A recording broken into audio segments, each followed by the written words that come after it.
Us live now from the scene with the very latest on this. Good morning, Brian.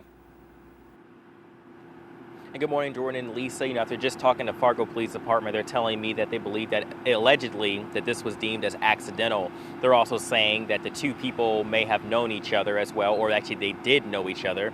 They're also telling us that they believe that mental health issues did play a role in this stabbing. Now, like we were just saying, the parties do know each other, and let's go ahead and let you guys know what we saw overnight. Now, Fargo Police first responded to this call around 10:30 late last night on 30th Avenue North and Broadway. This did draw very heavy police presence. The victim told police that he was not interested in pressing charges, and he was also not taken by ambulance to be treated for his injuries. Now, those extent of those injuries are still unknown at this time, and like we were saying before, the parties did know each other. No arrests have been made as well, because like we said before, they didn't want to do any arrest at all. But of course, once we receive more information, if there is more information, we'll go ahead and let you guys know it. Brian Sherrod reporting live on this breaking news. Thank you. Police have now arrested a suspect in a deadly hit-and-run in Fargo earlier this month that involved a car and a pedestrian. David Torgerson is now in the Cass County Jail for vehicular manslaughter. He wasn't the original person charged in that September 11th crash. Now that night, Shanielle Headswift was found in the driver's seat of a car that hit a man near the 100 block of 42nd Street South. She told officers that she was driving, but officers later determined that Torgerson was the driver and that he had run away from the crash scene that night. Charges have been dropped against Headswift. Police say speed appears to be a factor in that crash that killed Peter McKinney of Alexandria. Now, here's the latest on the shooting near Concordia College last weekend. Police now say 3 men are in jail in connection with that shooting. It happened last Saturday, right around midnight, during a party in the 1200 block of 5th Street in Moorhead. 19-year-old Reese Mentor was shot in the leg, and police later arrested Sam Payne Jr. and Urel Taylor for weapons offenses and possession of stolen firearms. Abdegno Thomas Jr. was picked up Wednesday for assault and felony warrants as well. 9 minutes before 7, some people are waking up to some rain showers. Let's get a check of that First Alert Storm Team forecast. Good morning. Yeah, we're looking at rain, even some thunder out there too, to start off our Friday morning.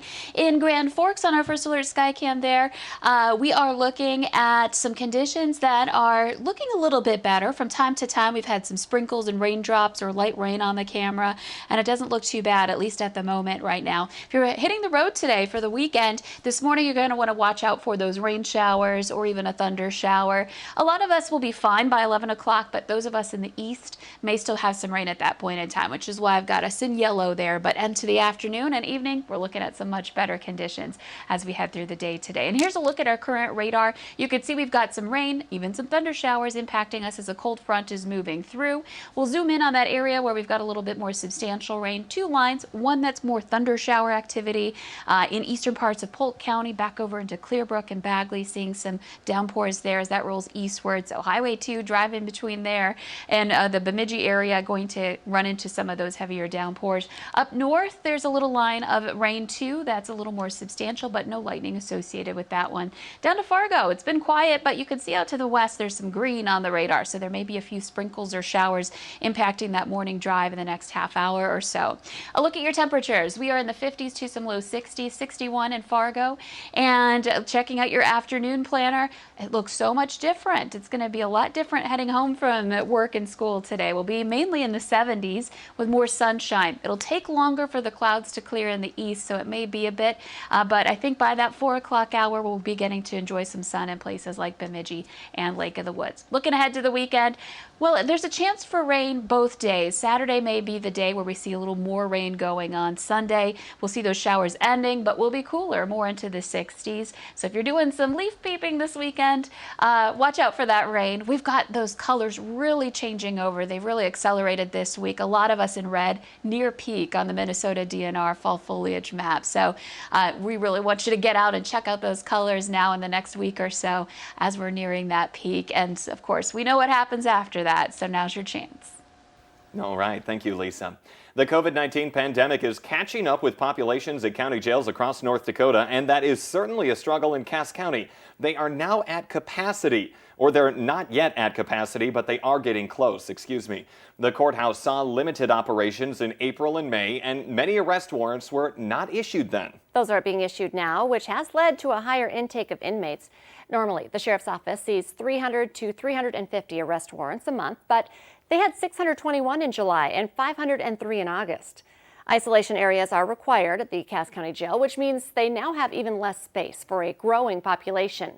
One way they're dealing with this is by sending prisoners to other jails. They've already sent 10 to McKenzie County. Cass County Sheriff Jesse Johnner says with limitations and a big influx of prisoners, it's like a game of checkers to find space for everyone.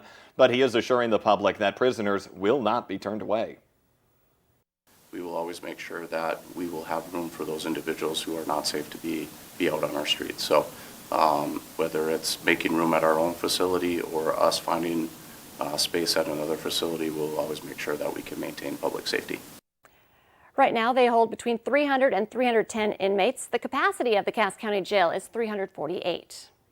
An FM area group is accusing the Forum newspaper of withholding data that shows racism exists in area school districts when it comes to suspensions and expulsions. One Fargo held a gathering outside of the company's building in downtown Fargo yesterday. The Forum says it's not withholding anything and that it's still working on the story. Valley News Live obtained data from Fargo and West Fargo Public Schools, which indicates black students make up between 27 and 33% of suspensions, while they are 13 to 15% of the student population. You can check out the numbers from both school districts by going to valleynewslive.com. Here's another thing for parents to watch out for. The FDA is warning against taking high doses of the allergy medicine Benadryl. The agency says it has become aware of teenagers ending up in the ER or even dying after participating in the Benadryl challenge. That's something that's gaining traction on TikTok, and it encourages people to take multiple doses to induce hallucinations. The agency says it has also strongly urged TikTok to remove all those videos pertaining to that challenge from its platform. The city of West Fargo is urging people to stop flushing rags and wipes down the toilet, even if they are labeled as flushable. This is the mess that it can cause. The cleanup of this jam in a Fargo, or rather the lift station, cost $17,000 because the damage was so bad. The entire lift station pump had to be replaced. The Red River Valley Climate Action Group is demanding action on climate change in the FM Metro. They're holding a march today at 4:30 at Island Park. They plan to walk to City Hall, the Forum building, and Senator John Hoeven's office before returning to the park. For anyone who wants to continue marching, they will then go to the Moorhead City Hall. Some people are frustrated about the lack of information coming from schools regarding COVID-19 cases in their buildings. And it may be privacy laws like HIPAA that are stopping the flow of facts. Some parents tell us their hearts pound every time they get a vague phone call from the school saying that their child came into contact with a positive case. We talked with a state epidemiologist on what schools are allowed to release. There's another round of free COVID-19 testing coming to Moorhead next week. State and county health departments are holding tests at the Moorhead Armory next Tuesday, Wednesday, and Thursday from noon to 6. The test is free and it's available to anyone, even if they're not showing any symptoms. The CDC is now urging people to rethink their Thanksgiving tradition. The holiday, it's still just 2 months away, but many people are already making plans to gather with their family and friends. New guidance released this week from the CDC suggests having a small dinner with only the people who live in your home instead of inviting a big crowd to eat. The CDC suggests celebrating with other family members virtually. I mean, we're going to do like we've been doing for the last 20, 30 years. It's not like we're going to invite like extra people off the street. You know what I mean? The CDC also suggests online shopping instead of buying those groceries the day before Thanksgiving. Also forego Black Friday with the crowds this year. West Fargo is adjusting some city services after the state raised Cass County's COVID-19 risk level from low to moderate. The fire department is closing its stations to the public, and public works and sanitation buildings are closed to walk-ins. All public meetings will have a video conferencing option. Some will be fully online. The police department, city hall, and public libraries will continue to be open for walk-in services. 3 North Dakota schools have received the National Blue Ribbon Award for 2020 because of how well they handled the pandemic and its restrictions. The honorees are Twinning Middle School on the Grand Forks Air Force Base, Sweetwater Elementary in Devils Lake, and Memorial Middle School on the Minot Air Force Base. The North Dakota Department of Health Instruction says the awards represent excellence in teaching and learning. Let's get that answer now to our question of the morning on Facebook. Here's today's question. If you have one of these, you use it about 8 times a month. The answer, A landline. I would imagine only if someone calls you, probably. Yeah, and I knew the answer. I don't know too many people now that actually have landline phones. I don't have one anymore. so- Yeah, it'll become a thing of the past eventually. But the Today Show and CBS This Morning are just about to start. The Valley Today, it rolls on. We'll have more live up-to-the-minute news and weather coming up on the Fargo CW. Have a great Friday, everyone.